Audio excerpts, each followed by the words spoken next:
VWM 뉴스 브리핑입니다. 첫 번째 뉴스입니다. 대한성서공회는 지난 3일 세계성서공회가 2021년 한 해 동안 7억 9,400만 명이 사용하는 90개 언어로 성서 번역을 완료했다고 밝혔습니다. 특히 멕시코에서 미얀마에 이르기까지 48개 언어를 사용하는 1,100만 명은 처음으로 자신의 언어로 번역된 성서를 받았다고 지난 4일 기독교연합신문은 전했습니다. 또 새로운 번역 또는 기존 번역의 개정판은 7억 8,300만 명이 사용하는 43개 언어로 완성됐다고 밝혔습니다. 대한성서공회는 지난 1월 기준 총 7,376개의 언어 가운데 성경전서는 719개, 신약성서는 1,593개 언어로, 단편성서는 1,212개의 언어로 번역됐다고 밝혔습니다. 한편 세계성서공회연합회는 아직 3,852개의 언어는 단편성서조차 번역되지 않았다고 전하며 오는 2038년까지 1,200개 성서 번역을 완성한다는 목표를 가지고 있다고 전했습니다. 다음 뉴스입니다.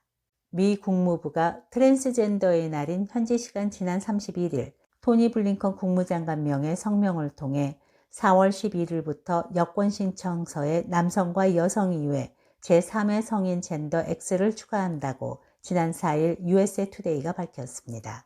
토니 블링컨 국무장관의 성명에 따르면 X젠더는 성별 구분으로 특정되지 않거나 다른 성 정체성을 가진 사람으로 정의된다며 이 같은 정의는 개인의 사생활을 존중하기 위한 것이라고 밝혔습니다.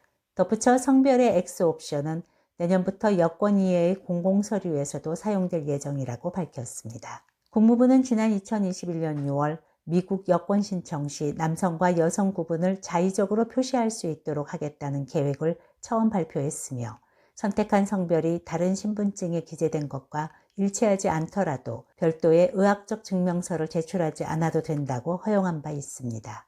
다음 뉴스입니다. 중국이 3월 1일부터 시행한 새로운 정책에 따라 그리스도를 비롯한 종교적 단어들을 소셜미디어에서 금지했다고 미국 크리스천 헤드라인이 보도했습니다. 미국 크리스천 헤드라인에 따르면 중국 박해감시단체인 차이나 에이드는 최근 보고서에서 인터넷 종교정보 서비스 관리를 위한 조치라고 불리는 중국 공산당의 새 법은 개인과 단체가 정부의 허가를 받지 않는 한 종교정보를 인터넷에 게시하는 것을 금지하고 있다고 밝혔습니다. 또 새 법에 따라 종교정보를 인터넷에 게재하기 위해서는 개인과 단체가 정부의 교육을 받고 인터넷 종교정보 제공사업 허가증을 취득해야 된다고 전했습니다. 또 차이나 에이드에 따르면 중국 당국은 공산당에 반하는 글을 올린 사람을 종교를 이용한 국가 권력 선동, 공산당 지도부 반대, 사회주의 체제 방해, 국가통일 훼손 등의 혐의로 처벌한 바 있다고 밝혔습니다.